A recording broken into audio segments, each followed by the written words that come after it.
CJP बनेगी राजनीतिक party. देश भर में चुनाव लड़ने की तैयारी। नितिन गडकरी के लिए फिर आंदोलन का जाल। आशुतोष रांका संभालेंगी कमान। सौरभ दास को बड़ी जिम्मेदारी। आंदोलन में शामिल लोगों को बनाएगी कार्यकर्ता।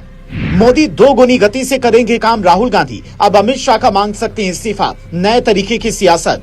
सीजेपी के कंधे पर बंदूक रखकर राहुल गांधी अमित शाह का इस्तीफा मांग लेंगे। क्या सीजेपी की तरह ही E20 जनता पार्टी के नाम पर बनी नई social media party Nitin Gadkari की इस्तीफे की मांग करेगी? लेकिन सबसे पहले नरेंद्र मोदी सरकार के झुकने की वजह समझिए। मोदी सरकार के लिए जब तनाव बढ़ा तो 22 तारीख को एक बैठक हुई। उस बैठक में आरएसएस और सरकार दोनों तरफ के जिम्मेदार शामिल थे। अमित शाह धर्मेंद्र प्रधान का इस्तीफा नहीं चाहते थे। हालांकि मोदी और भागवत ने इस्तीफे की बात कही थी। उसी दौरान आईबी से लेकर लोकल यूनिट का सर्वे भी लगातार हो रहा था। सरकार ने समझ लिया कि ये आंदोलन देशव्यापी बन चुका है और अब इस्तीफा ही एकमात्र विकल्प है। कहते हैं कि तूफान का शोर ज्यादा तेज होता है, लेकिन चंद मिनटों में वो शोर खामोशी में बदल जाता है। जंतर मंतर पर आज कुछ ऐसा ही सन्नाटा है, लेकिन राजनीति के कीचड़ को साफ करने के नाम पर जो आंदोलन होता है, उसी कीचड़ में आंदोलन करने वाले भी शामिल होते हैं। ऐसा प्रयोग केजरीवाल ने देश को दिखाया था। यकीन करना मुश्किल होगा, लेकिन सच यही है। सीजेपी के प्रवक्ता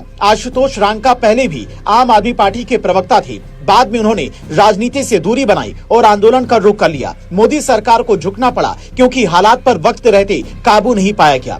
जब सरकार को संवाद करना था तब सरकार आराम कर रही थी। अमित शाह चाहते तो खुद बात करके मसले का हल निकाल सकते थे। इस्तीफे के बाद सरकार को झुकाया गया, ऐसे नैरेटिव सीजेपी की तरफ से गढ़ा जा रहा है। राहुल गांधी की कोशिश है कि अमित शाह का नाम उछाला जाए। संसद में वो ये दावा करने की कोशिश करेंगे कि जो बैलेट गन चली वो दरअसल अमित शाह के कहने पर चली। राहुल गांधी को भारी नुकसान हुआ है, जिसकी कोई चर्चा नहीं कर रहा है। दरअसल इतना बड़ा आंदोलन हुआ, लेकिन विपक्ष अपनी रोटी नहीं सेक पाया। मंत्री का इस्तीफा होते ही विपक्ष के हाथ से सत्ता की डोर भी चली गई। आंदोलन खत्म होने के बाद एक दावा किया जा रहा है कि ये आंदोलन पूरी तरह से राष्ट्र विरोधी बन गया है। मंच से लग रहे नारे, मंच के सामने दिख रहे पोस्टर साफ दर्शा रहे थे कि आंदोलन राष्ट्रवाद के खिलाफ होता चला गया। मंच से दीपके ने यह तक कह दिया था कि गुंडे भाजपा के हों या फिर संघ के, सबको झुकना पड़ेगा। विपक्ष के खिलाफ कोई टिप्पणी नहीं करना। विपक्ष जितना गंभीर था, उतना ही गंभीर ये सवाल है कि क्या मोदी विरोध के नाम पर कैसे लोगों को जुटाया गया। अच्छे मुद्दे का फायदा उठाते हुए सीजेपी ने जनता के साथ इसे जोड़ दिया। नतीजा, सरकार घिर गई। दरअसल दुनिया भर में राष्ट्रवादी सरकारों की संख्या बहुत कम है।